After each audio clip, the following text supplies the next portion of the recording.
Welcome to the WRAL Daily Download. I'm Elizabeth Holmes. North Carolina State Representative John Blust said Democrats have 24 more seats in the U.S. House than they would if immigrants who came to the United States illegally were not counted in the U.S. Census.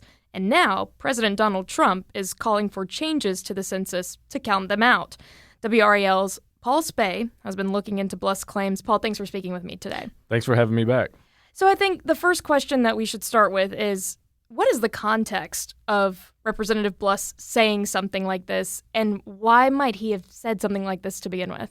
Right. So in the state legislature, there are a couple bills out there to require North Carolina sheriffs to comply with immigration officials.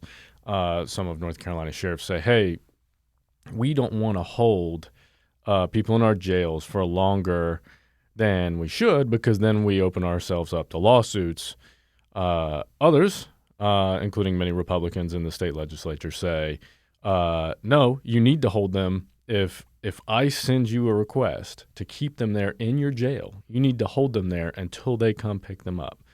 So with that in the background, this one of these bills was being debated on the House floor, and Republican John Blust of Guilford County, that's where Greensboro is, said, something to I'm paraphrasing, obviously, but something to the effect of, I've wondered, why don't Democrats support this bill?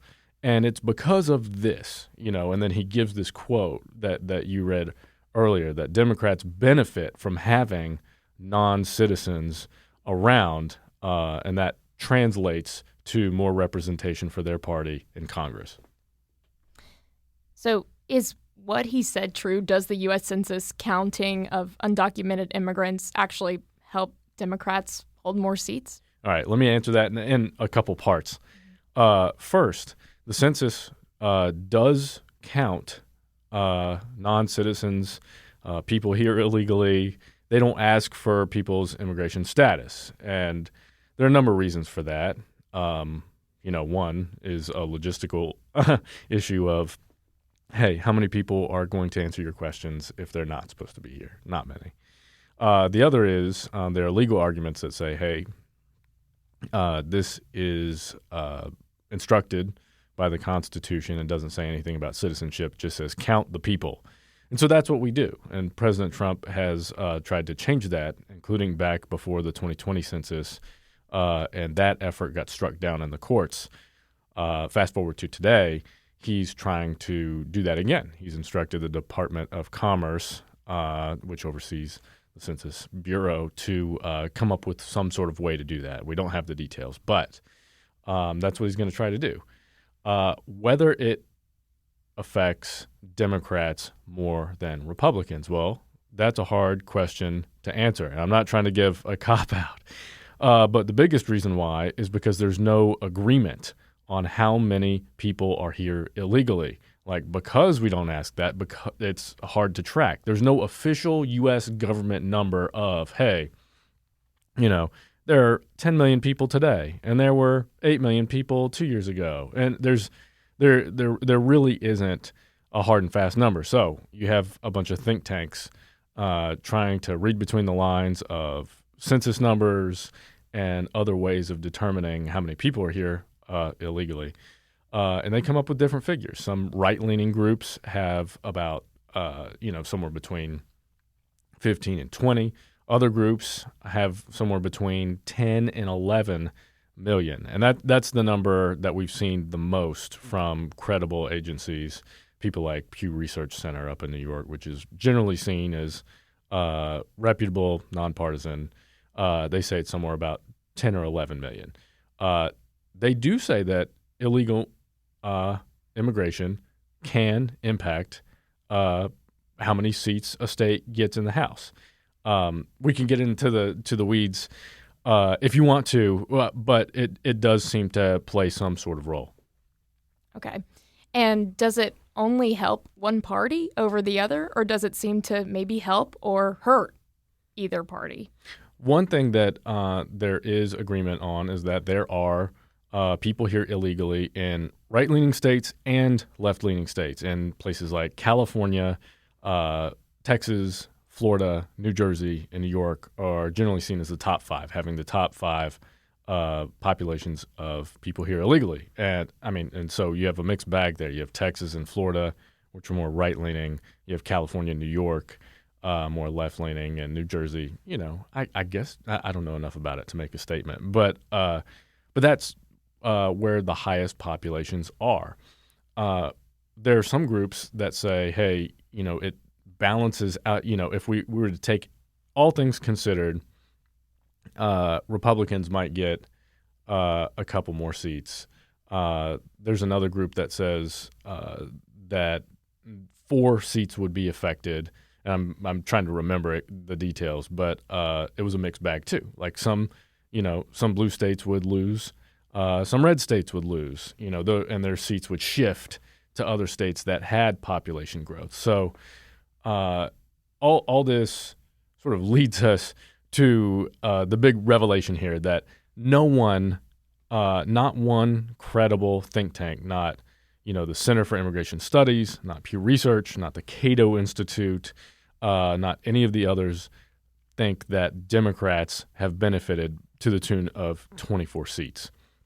In fact, there was one study done where these 2 researchers, one in Minnesota and one in New York. If you read our story, you'll see it. We talk about it. They said that even if we use the most extreme math here to estimate, how much illegal immigration would impact Congress, the most generous estimate that they have is that it would affect 5 seats total. So still nowhere near what Blust said. All right, we'll be right back.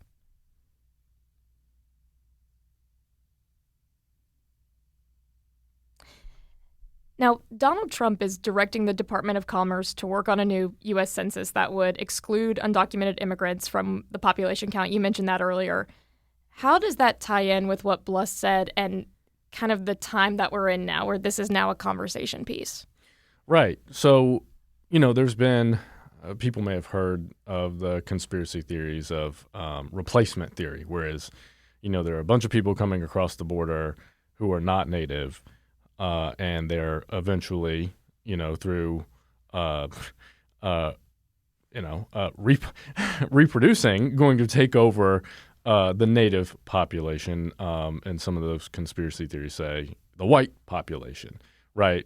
So we have that in the background in our last presidential election. But now the conversation is about the 2026 elections. You'll see a lot of reporting about that. Those are the midterms. Historically, the midterms do not go well for the party in the White House. Obviously, Republicans, they also control Congress. And they recently signed or enacted into law Trump's big, beautiful bill, which affects a lot of things, from the personal income tax rate to Medicaid, which we've reported on here. Thousands, if not hundreds of thousands of North Carolinians could potentially have their health insurance taken away because of some of the things in that bill. What does that have to do with our fact check and with the news? Well, Republicans hold a small majority in Congress. Now, they're getting a little worried that come next year, when they're up for re-election, they might lose. So there's a bunch of posturing right now and jockeying to try to pad that lead. And that, in one way, that features Republicans going on the news and interviewing with us and talking about how great the bill is. And that's fairly traditional. But what's also happening right now in Texas is that legislators are taking sort of the unprecedented measure of redistricting, redrawing their election maps in the middle of this decade. That, typically happens at the beginning. The census happens every 10 years. So, 2010, 2020, and then it's scheduled again in 2030. And then after that happens, that's when they divide up all these congressional seats. Well, Texas says, hey, we can squeeze a little more. Republicans control the Texas legislature, and they say we can squeeze a few more seats out of this map for ourselves in Congress if we come back and redraw now. And so that's what they're doing. It's pretty controversial. You may have seen in the news that Texas Democrats actually left the state so that the Republican legislators would not have a quorum and would be unable to vote on these newly proposed maps. So while Representative Blust is talking about a local bill here in North Carolina, what he's actually saying about Congress and the census and noncitizens is something that is being also talked about by President Trump with his census plans and Republicans and Democrats across the country as they get ready for next year's midterms. Mm-hmm. So let's say that President Trump were able to get his way. If things were going to change at the census level, would it actually make a difference in Congress? It could. We would see seats. If you take just at face value some of the studies we saw, some states would lose a seat or two, and others would gain it. Now, because state legislatures can draw their own maps, sometimes to their own political advantage, it's hard to say whether, like, okay, let me give an example, a hypothetical. Let's say non-citizens are excluded in the next census. Okay, and that means that California loses a seat that it has because, hypothetically, it hasn't gained as much population as, say, Florida or North Carolina. Okay, so California loses a seat. They could still redraw their maps in 2030 like they're supposed to in a way where they still keep that Democrat. Instead of losing a Democrat in Congress, they could just draw out a Republican.